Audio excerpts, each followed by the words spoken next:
Hey guys, you're welcome back to my channel. It's your girl Tubera here as always, and as usual. Today I'm taking you down to the commercial heartland of Southeast Nigeria. I'm talking about no other place than Nnewi in Anambra State, where I'll be taking you behind the scenes of Nigeria's leading manufacturers of electrical wires and cables.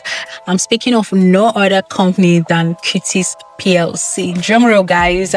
So I was in Nnewi a few days ago, and I decided to take a tour of this company because for the longest time I've read about them, I've seen them in news, and I've also bought made purchases of their cables, but I've not seen what it looks like. I mean, it's not every day you get to see where wires, armored cables, telecom cables are being made. So when I got the opportunity to visit, I jumped on it, and it was an experience of a lifetime, which I wouldn't want you to miss out. But a little background of this company before we get into the BTS, how these cables, wires, and everything is made. Cutix PLC was founded in the year 1982. Yeah, by two young engineers, engineer Uzodike, who is late now, and Ambassador Odimosu, who was a one-time ambassador to Burundi from Nigeria. Yes, they realized at the time that we have more need for cables. I mean, from the wires to cables and every other thing we need them for. But they realized something about the quality. It's a substandard when you compare it to what other countries are getting, right? So it's like when you mention, oh, this is going to Nigeria, the manufacturers, for whatever reason best known to them, decide to step down the quality. And this young man said, you know what, we can't just sit around, duck around and complain about that. We have to do something about it. And they decided to team up to bring, to start manufacturing their own wires and cables. And that was how Cutix PLC was born. And of course, they had to set it up in Nnewi. They are both from Nnewi, I think Otolo Nnewi, yeah. That is where they are from, and I decided to bring it home, doing the whole corona thing properly. Although they faced some sort of criticism as to why would you leave Lagos, Kano, Kaduna, Abuja maybe, and go down to Nnewi. I mean, you're not even in Onitsha, but Nnewi, I mean, who does that? But they stood their grounds and decided to build this company from ground up to what it currently is now. And there were a couple of lessons that I think every business person should learn from them. With what they are doing, I'm not going to say that it's been a rosy story. I mean, being a business person in Nigeria is not a walk in the park. Then talk more of being a manufacturer. You are competing against several factors, the foreign manufacturers, your people even believing in your product, because most of the times made in Nigerian products are usually seen as substandard. People do not patronize. Even your own kinsmen do not even patronize you because they're like, it's not just from our backyard that they're making it, right? So Nigerians would rather patronize anything made elsewhere but Nigeria. So that is to show you how rough the journey must have been for them, building from ground up to what they currently are now. So, and to ensure quality, which has been their watchword, they've won several awards by Standard Organization of Nigeria, because they've maintained quality, they've given people what they want. And currently they are every builder's or every engineer's top choice for cables, wires, and everything they manufacture, because they've lasted the test of time, and they've proven over and over again that made in Nigeria products really work. And they're not just walking the walk, but they're not just talking the talk, rather, but also working the work. And another thing I like about this company is that they are listed in the Nigerian stock exchange. So that means that they are publicly traded, and you can buy their shares. Yes, I'm also a shareholder. Yeah, I got their shares in 2024 or 2023. I can't recall, but when I saw them there, I really felt proud. I felt proud of myself. I felt proud of them. As an Igbo girl, as a Nigerian person, I'm like, oh wow, this is really great. So what that means is that they are building a legacy brand that is going to outlive them. I mentioned earlier in this video that the founder, engineer Uzodike, is late. So the company is not going to die with him. It didn't even die with him. It's going to continue even after them because of the way they've structured it and built it, which is admirable. And I hope every other Nigerian business, it's not just Igbo businesses, borrow a leaf from Cutix. So now, enough with the talks. I'm sure you are itchy. Your eyes are like, Vera, show us, let us see. Without further ado, let's jump right into it. However, I must warn that this is not a detailed cable manufacturing video tour, right? This is a tour video. I'm just showing you what the factory looks like, what the processes looks like, and you just have a feel of it. So if you want to really learn how to do it, please can apply at Cutix so you'd understand what goes on. All right. So from the first place, you see the raw copper rods being inspected and, heading to the drawing line. So this entire process is the drawing lines. They draw them, and then they also sent out to various outputs. So some are going in for the live wires, some are going in for the neutral wires, some are going in for the outdoor wires. So it depends on what they need them for, but they're sent out to different outlets. Over there, that is when the sheathing happens. It's passed through water to calm it down because it's really hot. If you are here with me, you would feel the temperature, right? It was hot. Then it goes through water. Then it's insulated and then it's sheathed. So the basic process is just getting a raw copper cable, a raw copper rod rather, and then clothing it with that colored plastic that you see that you call wire. Okay, that's just the simplest process for me to explain it. So this is what happens here. Various types of wires are undergoing these things. So what you see in the market is how it's made. But then before any cable leaves the factory, we'll have to test for conductivity, insulation resistance, and then tensile strength and overall safety. Like I said, Cutix quality is their watchword. So over here, inside here, this is where samples of the cables are tested for. This is how they test it for tensile strength. So they pass it through this machine and, they drag it. This is what they do for every batch that is produced.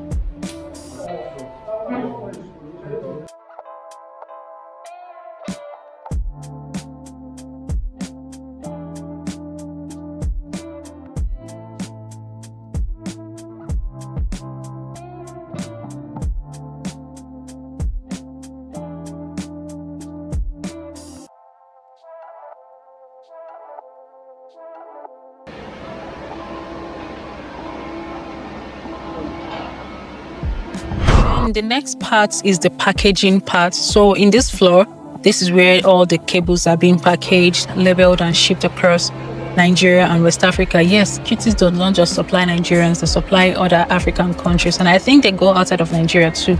I'm not certain, but they're not just consumed in Nnewi or Nigeria. They have their clientele across the continent. Okay, so you can see the packaging process. It goes through there, it's compressed, and all of those nice things.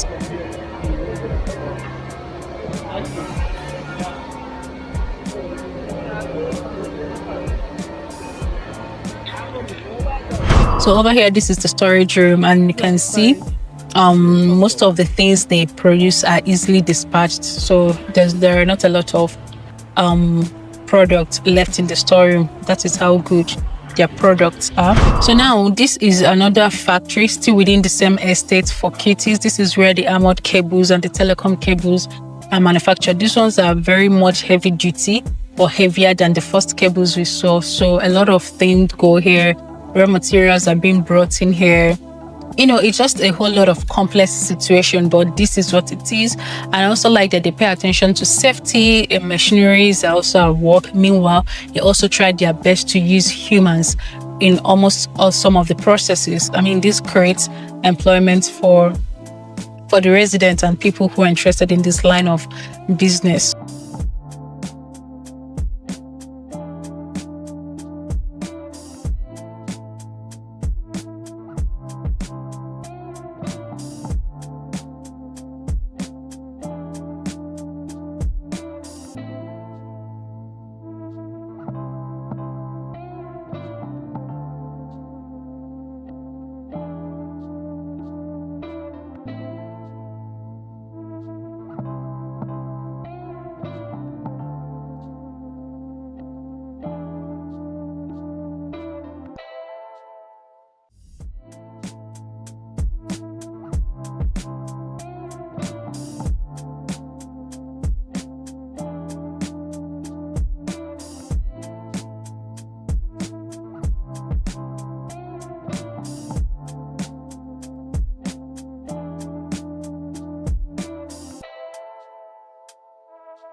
Now, moving away from the armored cable part, we also went to the part where they were also manufacturing switcherboards. So this place, you know what a switcherboard does? It changes over for you in the Nigerian parlance. So when you're on electricity and they take lights, or when you're using your generator and they bring in NEPA lights, so this switcherboard helps you switch back and all that. So, and according to them, this is one of their best-selling products. You know, it's a recent product that was newly introduced, but it's selling like hot akara, and we're able to just capture this remaining product before it's shipped off to whoever that needs it. And as you can see from this place, there are lots of new machinery that has been brought in that will be installed. Well, hopefully I could go back when they're installed or not, but you know, most of the machines we saw in the first place are due for replacement, and these are the equipment that will be replacing them. So you see, the business is going well, and they're still putting in more efforts to ensure that quality is not compromised on. And that brings us to the end of today's video. I hope you enjoyed the tour as much as I did. I learned a couple of things, and I also realized that this is not an easy business to run at all. It's not an easy business to run, but I applaud them for their bravery and for their insistence on quality regardless of what happens, right? Another thing I would also like to point out is the numerous amounts of motorcycles in the compound when we drove in. I noticed that, and that is because in Nnewi, another fun fact about Nnewi is that there are lots of motorcycle riders in this town. It is not gender specific. The women and the men, everybody rides bike. Like, you might totally be a billionaire and have your cars, but I'm sure you'd have your own motorbike for transportation. For the ladies, for the women rather, most of them drive what they call ladies machine. Yeah, ladies motorcycle, and the guys, you know, drive other types of motorcycles, including the power bikes. It just depends on what your money can afford, but I just wanted to show you guys this amount of bikes in one place at a time. And I also felt intimidated by the space and the population of people here. I used to think that my workplace had people, like we are plenty, until I saw people here, both those in the factory, those in the administrative block, those in the accounting, marketing, you know, the various departments. I'm like, whoa, this is a lot of things. So kudos to Cutix management. You know, they're not just creating cables or manufacturing cables, they're also contributing to IGR, you know, giving employment to people, and, you know, giving people a source of living and all that, because these bikes are owned by human beings. And that's just that. So guys, I hope you make Cutix your preferred choice of cable whenever you want to use cables or whatever it is you need from them. I'm sure they will deliver to you. Okay, until next time, do have a lovely day. And if you like this video, please share with your friends and your well wishers, subscribe to my channel, and let me know what you might want to see in my next episode. I mean, I'm here, send me, guys. Bye bye.